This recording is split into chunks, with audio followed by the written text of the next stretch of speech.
Bonjour et bienvenue pour cette toute première vidéo de votre nouvelle chaîne YouTube, La Caisse à Clous du Net. Au travers de cette chaîne YouTube, j'ai prévu de vous présenter quelques-unes de mes réalisations, qu'elles soient liées au travail sur le bois, à la mécanique automobile et même pourquoi pas un petit peu à l'aménagement d'atelier, mais toujours sur des thématiques qui sont difficilement disponibles sur internet. Par exemple, je vais pas vous présenter une énième vidéo sur la fabrication d'un potager carré, je pense qu'on trouve suffisamment de vidéos sur internet sur cette thématique. Pour ce premier opus, j'ai prévu de partir sur du lourd. Je vais vous présenter la fabrication de ce moulin décoratif qui prône actuellement au milieu de mon potager. C'est un projet assez lourd qui m'a tenu chaud pendant quelques mois, mais que je vais essayer de résumer en quelques minutes en vous expliquant toutes les étapes des fabrications, de la conception à la mise en place, en passant par la liste des outillages nécessaires et surtout la mise à disposition des plans. Et ça, c'est cadeau. Alors pour l'heure, ce que je vous propose, vous arrêtez ce que vous êtes en train de faire, vous allez vous faire couler mon café et on se retrouve juste après le générique pour commencer à parler des plans.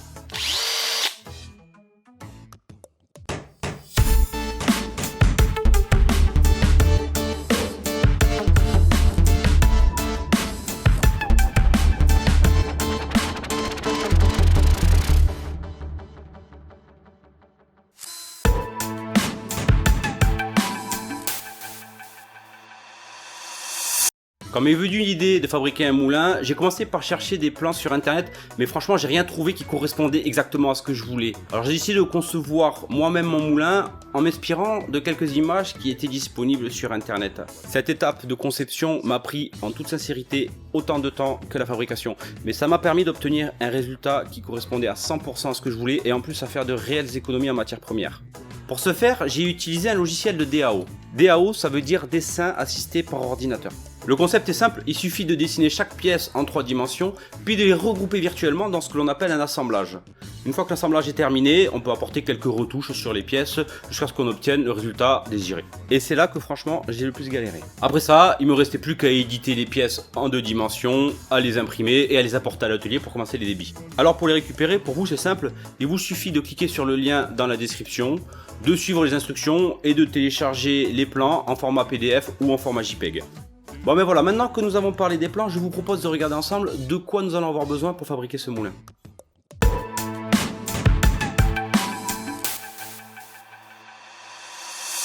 Alors concernant les outillages, le grand minimum ça sera un réglé, une équerre, un rapporteur d'angle et un crayon pour tout ce qui concerne les débits, une scie à onglet manuelle, un marteau et un tournevis, une perceuse avec un jeu de fourré et de scie cloche, une bonne dose d'huile de coude.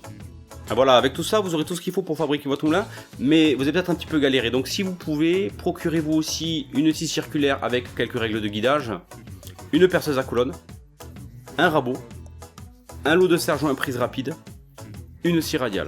J'ai réalisé 2 moulins, le premier avec une scie onglet manuelle, le second avec une scie radiale. Franchement, il n'y a aucun rapport, que ce soit dans l'énergie fournie, dans la précision de la découpe et même dans le temps passé, il n'y a rien à voir. Donc, scie radiale, si vous n'en avez pas, faites-vous en prêter une.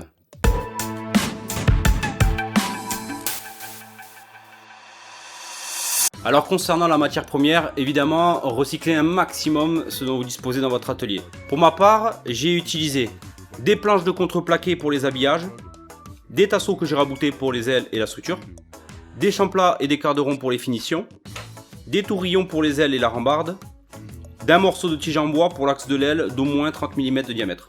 Mais aussi pour l'assemblage, munissez-vous d'un lot de vis à bois de longueur et de diamètre variés, d'un lot de clous de longueur inférieure à 1 cm pour fixer les champlats de finition, d'un peu de colle à bois, d'un boulon accompagné de plusieurs rondelles avec diamètre extérieur assez large. Au fait, en parlant de boulon, pour rappel, ça c'est pas un boulon, c'est une vis. Ça c'est pas un boulon, c'est un écrou. Ça c'est pas un boulon, c'est une rondelle. Ça c'est un boulon, c'est-à-dire l'association de la vis, de l'écrou et éventuellement d'une rondelle. Tu te reconnaîtras. Pour le traitement, chacun sa technique. Moi j'ai opté pour l'imprégnation sur toutes les pièces de fongicide et à la fin l'application d'une lasure extérieure.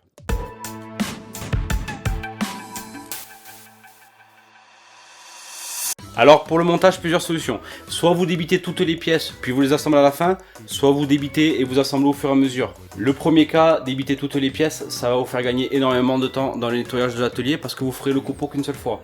Par contre, le fait d'assembler au fur et à mesure rendra le travail un petit peu moins rébarbatif.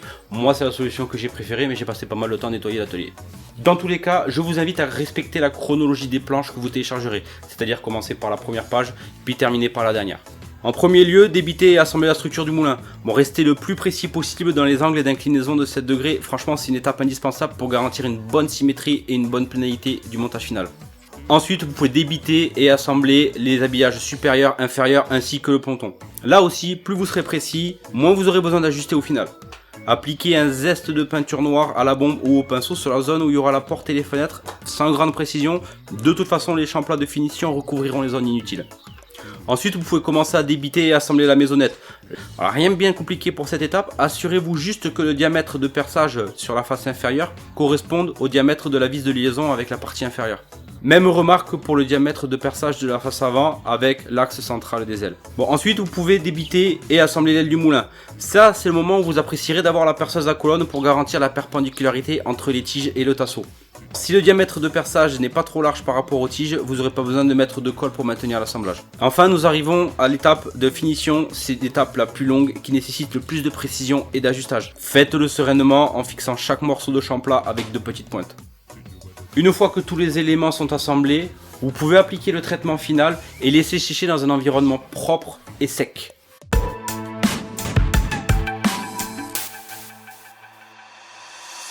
Alors pour la mise en place définitive, je vous invite à éviter le contact direct entre la terre et le bois. Pour ce faire, moi j'ai choisi de créer un socle en béton d'une surface légèrement supérieure à celle du moulin.